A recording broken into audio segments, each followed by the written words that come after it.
Today is the 4th day of the November 95 7-day retreat in Springwater.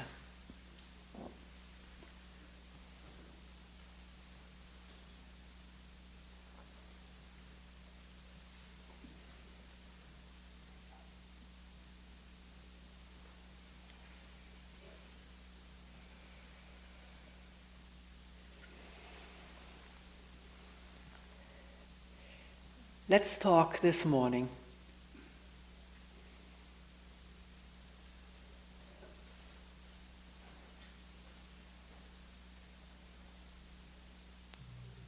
about this deeply felt need to be somebody.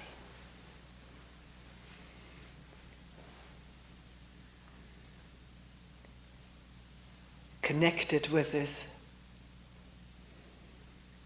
which has come up in several meetings by several people, the need to be affirmed by others, and the hurt and pain if one is not affirmed by others.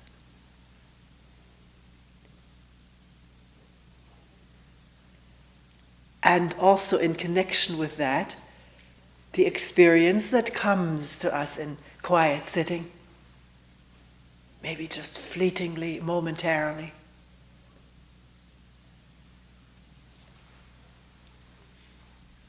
that there is nothing permanent to myself. Moods come and go, states of mind come and go. Ideas about myself change constantly, interspersed with moments where maybe I don't think about myself at all.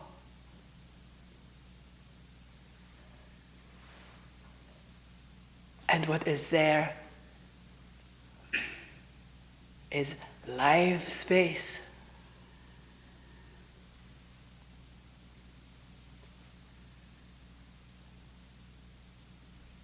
Without a me center needing to relate to it in words.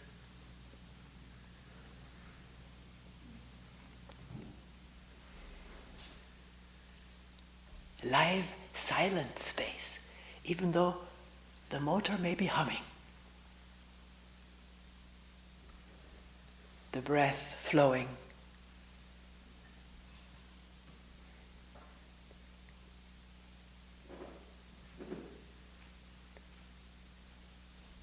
There's silence.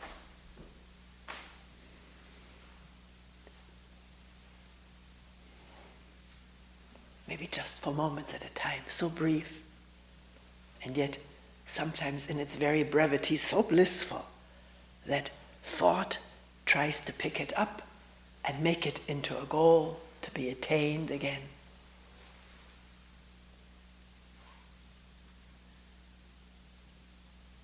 In spite of the fact that thought also says, I am this person that I know, that I have lots of images of, lots of memories.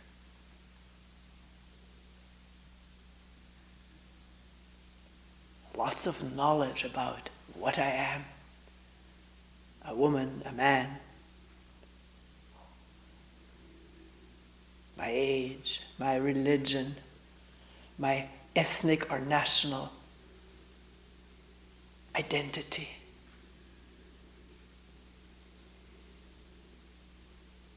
All my capacities, my talents, my dreams. We take it so for granted that we are our dreams about ourselves and what we call my life. Thought is a constant creator of worlds, one for each individual. My world, my life. my being, this or that, and my becoming.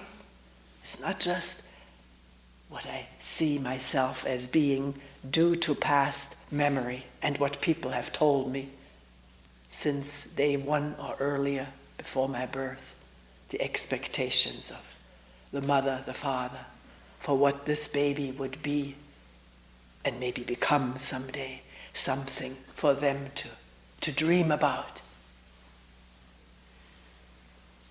And hopefully something to realize the parents' dreams. So even before we left the womb, there were already expectations about us, which we don't know whether they communicate themselves to the little insider. They may not. But very soon, not just through words, but through gestures and looks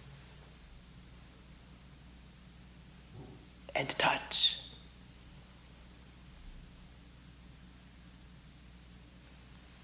we as babies begin to form image and idea about ourselves.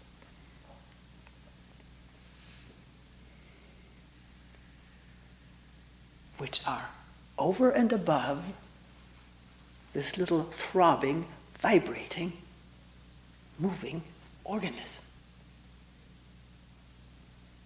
with its amazing life functions. Over and above that is that brain functioning to accumulate memories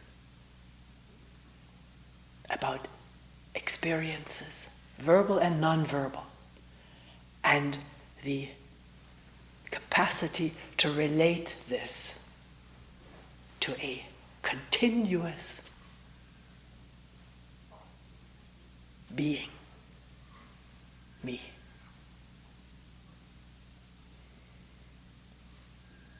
Yeah.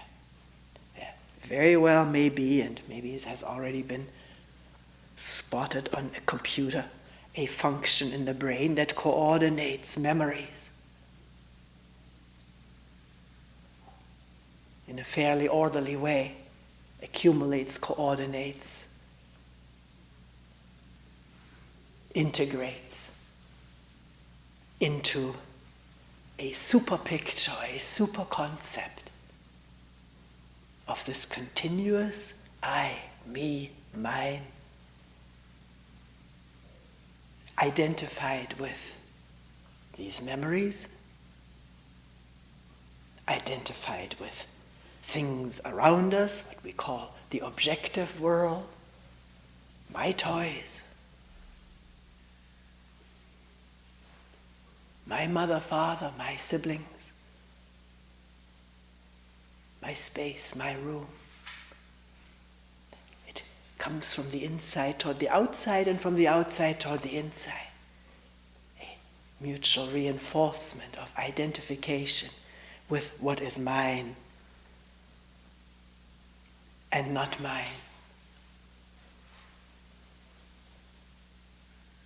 And as we have said since the evening of day one, not one thought about myself passes through this organism or arises within this organism that does not have faithful accompaniment by the organism in its various functions of pleasure, joy, sadness, grief, despair, anger, fear, jealousy, greed,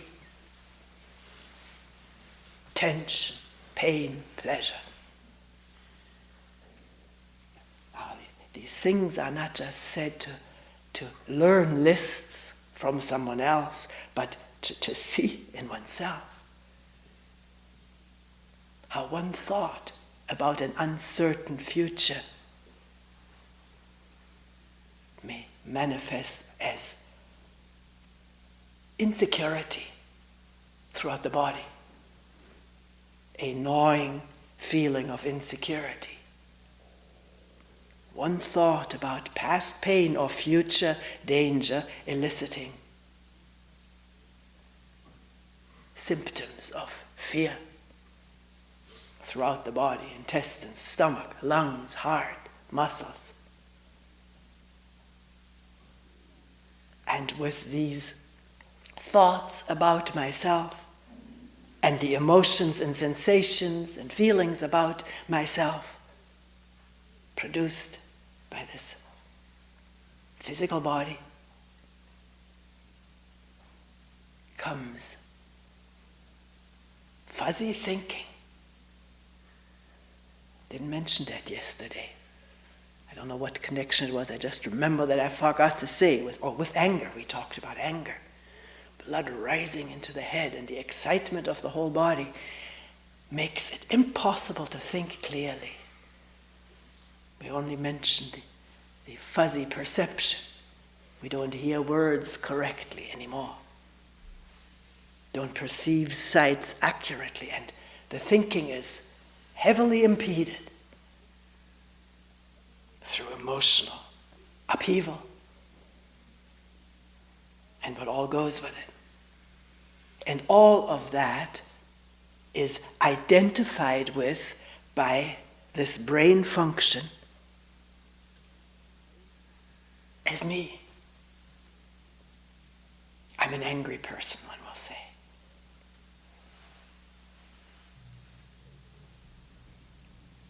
If that coincides with the image, one has accepted the image of oneself as an angry person, one may have not.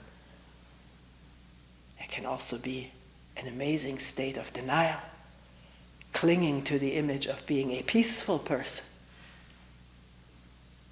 And then if someone says, "Why are you so angry?" to deny it. Say, "I'm not angry, you are angry."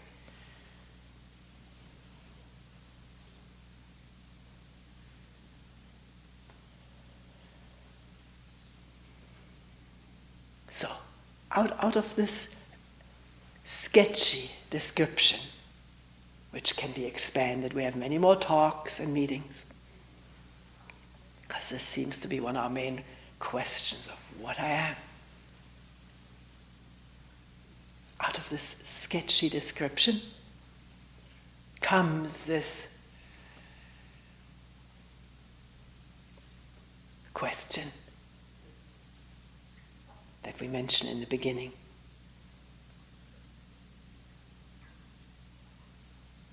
This need for affirmation and the hurt when we're not affirmed. Are we ready to look at this? Because we may be suffering continuously. Not all the time, but whenever it comes up and somebody does not affirm, I'll just say right now, myself, the way I want to feel and hear affirmed, then there is pain and hurt, dismay, self-doubt.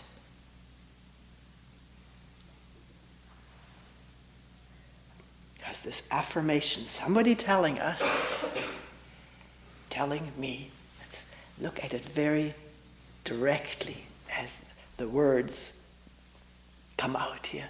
Somebody doesn't tell me how good I am, how selfless, how intelligent, how charming, lovable, wonderful to be with.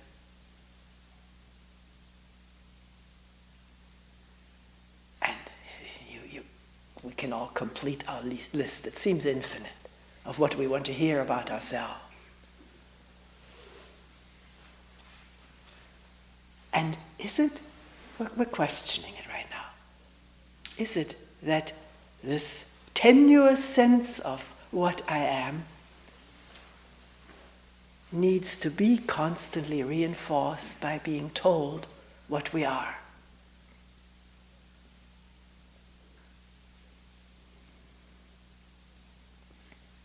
Do we need to be told by others that we're a human being? And I don't mean it right now with any ethical or moralistic overtones. A man or a woman, do we need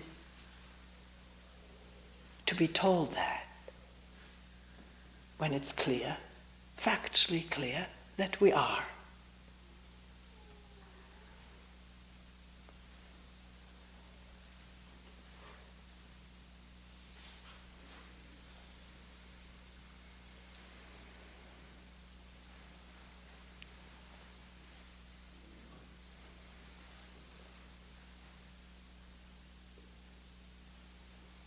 Although one can get insulted.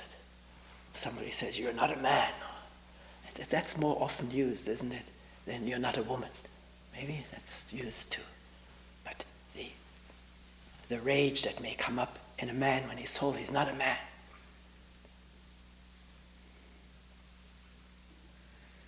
Because there's something extra in that word man, isn't there? Not just the gender, which is very clear. Unless there's also such a thing as gender confusion. We will not talk about those exceptional cases.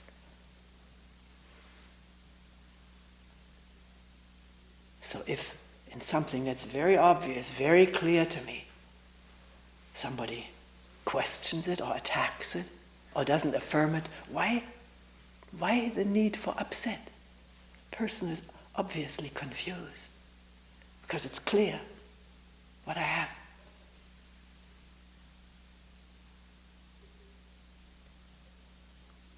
But the picture story, the picture album of myself is a most tenuous affair. Because it is pictures, it is imagery, it is a mental product.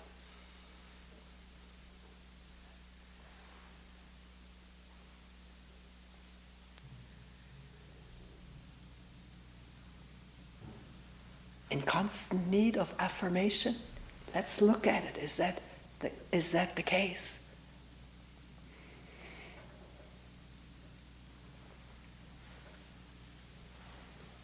And is that what I am?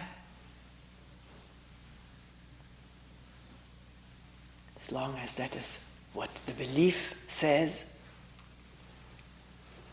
then there is need of keeping, reinforcing, supporting this shaky structure with all of its pains and fleeting pleasures. Somebody does support it. It gets acclaim, applause.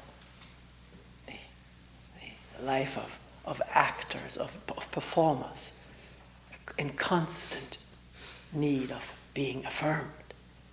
Else their career is finished. They're successively get negative reviews, the audience boos. The life as an actor is over.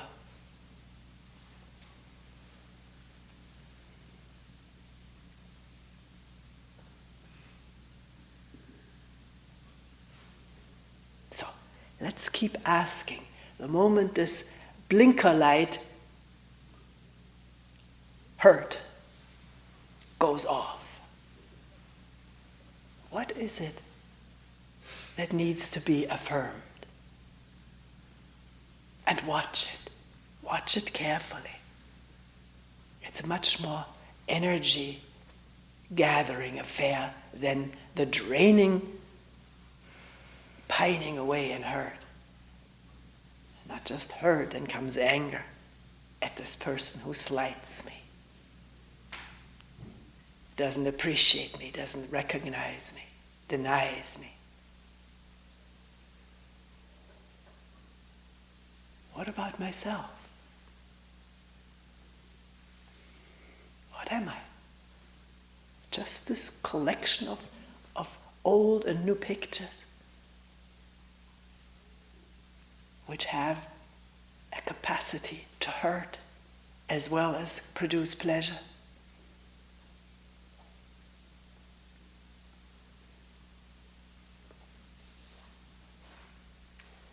You could say, oh, wait a minute, there's more to it than pictures.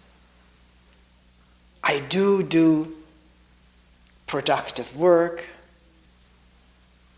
I'm a manager of an office or of a company. I'm a lawyer, I'm a teacher.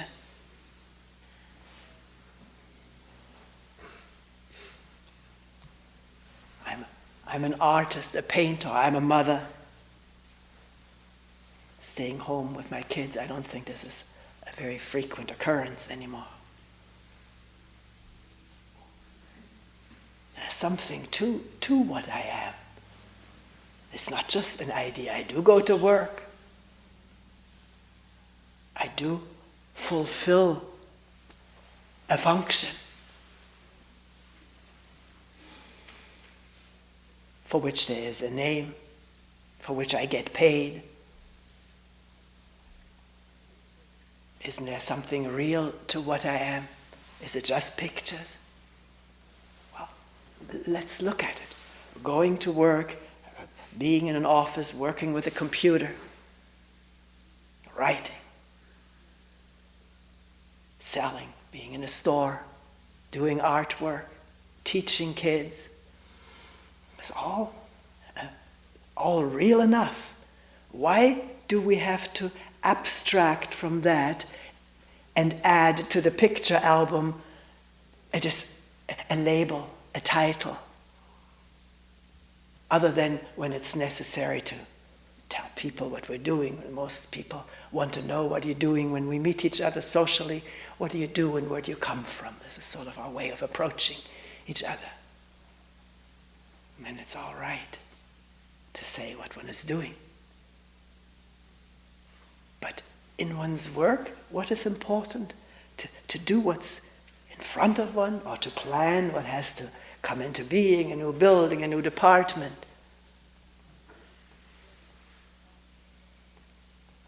Or is it important to think about it in terms of what I am and need to get other people's input, approval, appreciation for what I am? Can you see the fine line of difference? Loving to paint pictures. Why does this have to become the lust of thinking I am a painter and I need acclaim as a painter and I need to tell other people that this is what I am? Because it feels so important. Maybe not so much in this country, more so in the old country.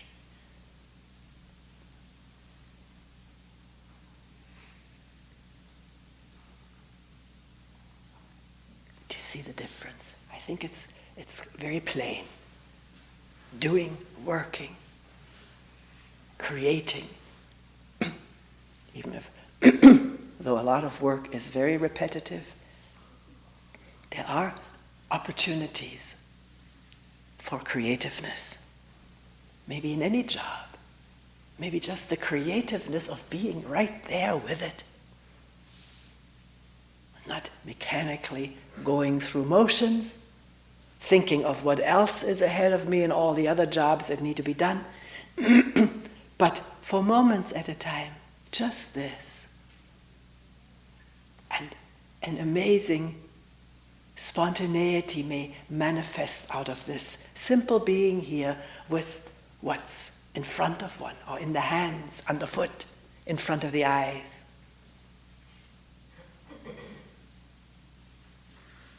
And that has nothing to do with the description of it.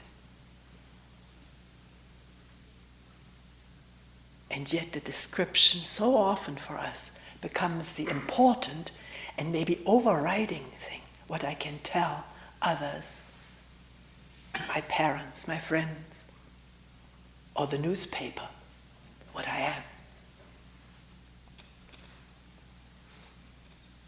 So that there may be some kind of publicity about it and acclaim.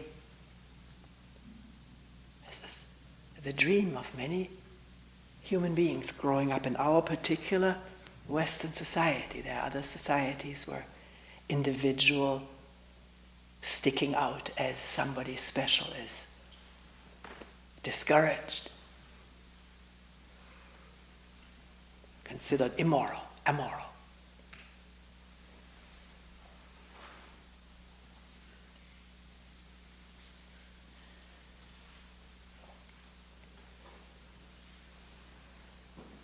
So, can this become ever clearer as we observe it in our daily life? Maybe in an hour of talking this morning, it may still be fuzzy or clear theoretically, but concretely realizing the difference between working and thinking about what I am as I'm working and attaching to that concept. Realizing all the while how important it is in our society to be able to present a concept about myself. There are now whole businesses, it's an industry to create a concept, to create a summary about my work life. The art of selling myself. And sometimes I wonder what all goes into these summaries. It may have nothing to do with the reality of the person who presents the summary, or very little to do with it. So, are we our concept, our sellable concept? And you say, wait a minute, I'm not talking about selling myself. I just want to be appreciated, affirmed, loved for what I am. Is that so? Is that what we feel? What are we? And as one person said this morning, these 4 days have shown very clearly, I can't get my fingers on it. It's impermanent, comes and goes.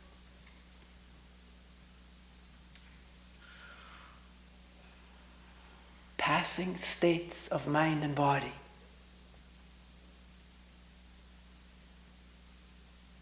Passing joys and passing unhappiness, which, when it happens, seems to have been there all the time, and the fears it'll last forever, or sometimes the conviction. And yet, in a week like this, or a few days like this, one can see that just like the ever-changing weather, there is an ever-changing specter of what I call myself. A moment of harmony collapsing into anger, strife, contradiction, opposition to someone else, maybe hatred of someone else, who is remembered, may not even be here. One person was reporting about this last night. Totally consumed by rage about something that happened in 1988.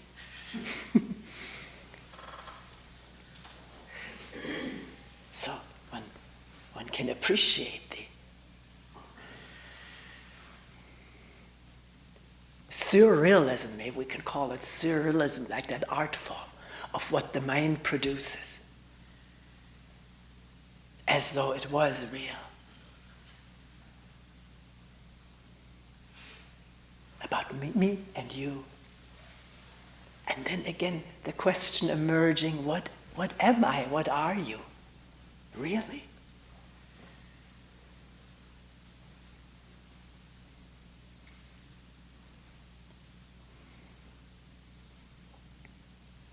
Do we want to find out? Is that of interest to us? Sometimes the interest does arise from being knocked about constantly in our identity.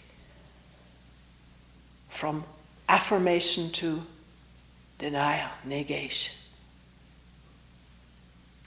We've lived like this for a long time, with all the pain and all the addiction, because the body becomes addicted to being told nice things about ourselves.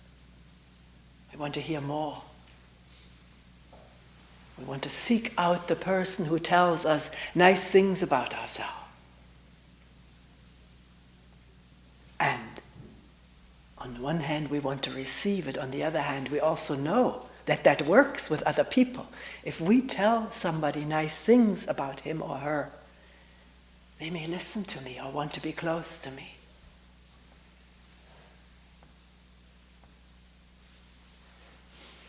And then again, the feelings that arise from being told nice things override the reality of this moment. We can't see clearly, we can't think accurately, because we want this pleasure to continue.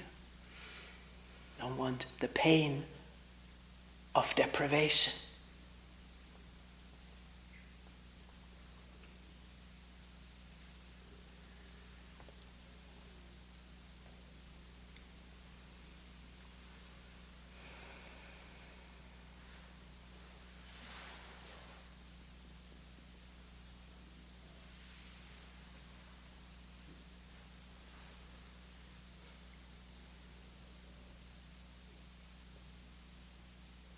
So, what are we? Are we indeed, in fact,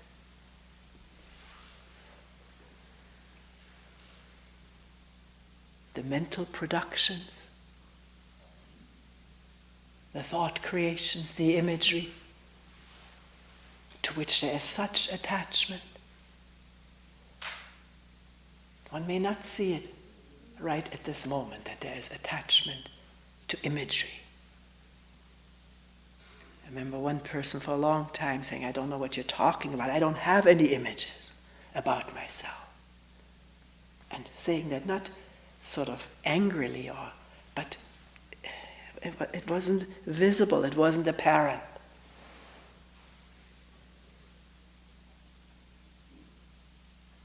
So the best time to look is when it hurts. What you say about me or to me. Then to ask, what is it that hurts? What has been hit? Punctured. Because there's nothing bleeding on the body.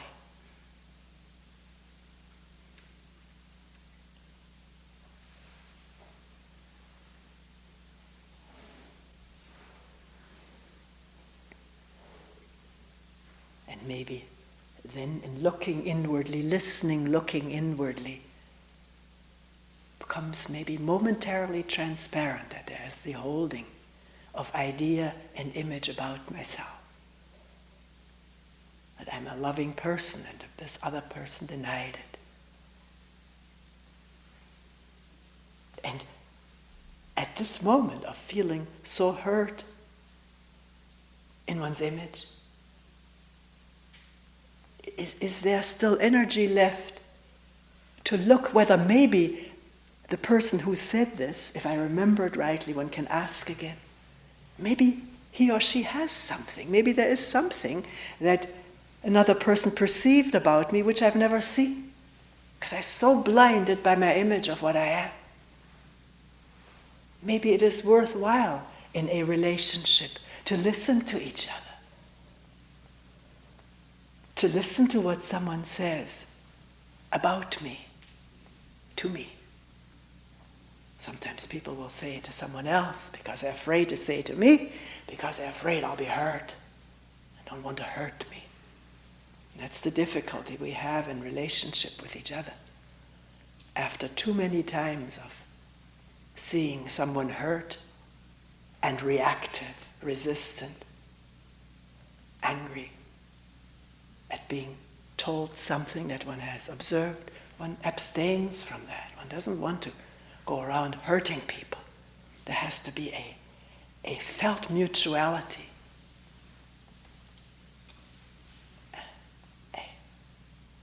an interest, which means not total identification with images that memory has collected about myself, not totally identified with this. Sort of a letting go of the identification so the stuff can become visible and can be examined as to what it is. And then this is a beautiful discovery to be made by each one of us. When one really sees something about oneself,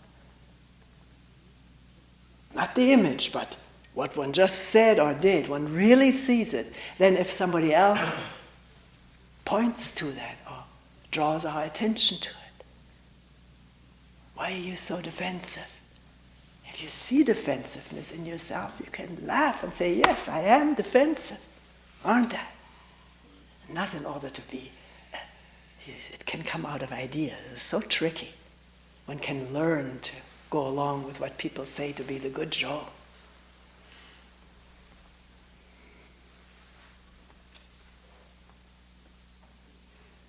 I don't mean that. I mean a direct discovery. Because a direct discovery comes out of the freedom of insight, which is not identified with imagery, not identified with this person as it has developed over years. It's free to see and look and acknowledge when something needs to be acknowledged, which makes for intimacy of relationship.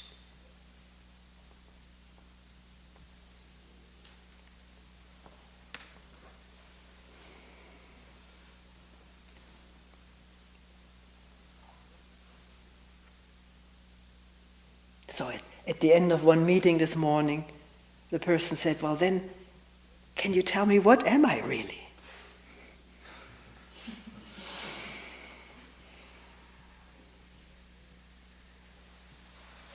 What do we want? More words? More pictures? We want that. That's what the mind craves. That's how it functions. It functions in pictures and words and has that inbuilt urge to add to those pictures and words infinitely.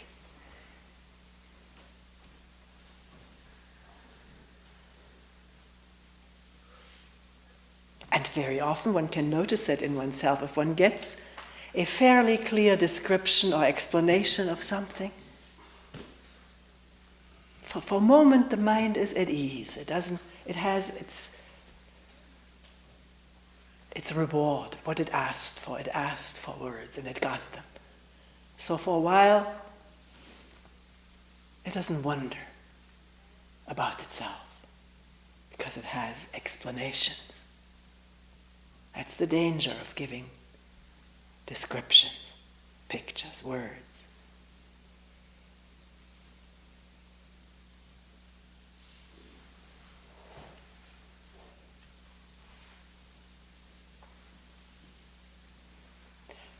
They may be helpful, the words, the descriptions, if the mind is already in a state of wondering and looking and questioning, not in a state of craving answers,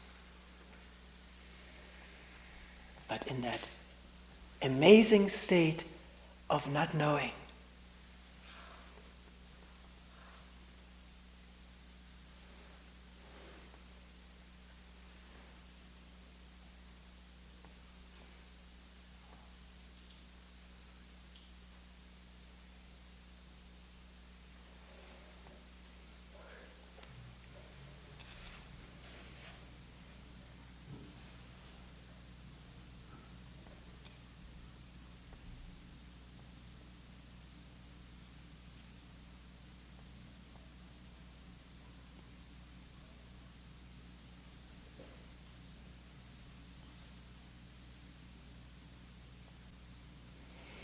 We will end here for today.